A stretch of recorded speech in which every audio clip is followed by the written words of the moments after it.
Social security number, birth certificate, military records, which is your discharge papers, your DD-214, W-2 statements from last year, workers' compensation information if you were hurt on the job and that's what's causing you to be disabled, social security numbers for your spouse, former spouse, and children, dates of divorces from and deaths of former spouses. Oh my gosh!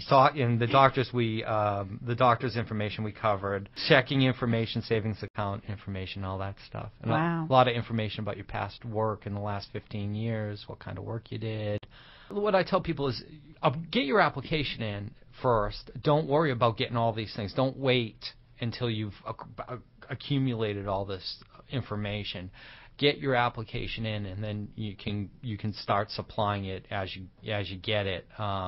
But do not delay. Do not delay in getting your application filed. Get that clock running because it can be a long time. So in other words, if you don't have every single one of these documents in hand right now, you can go ahead and apply and then supply those later.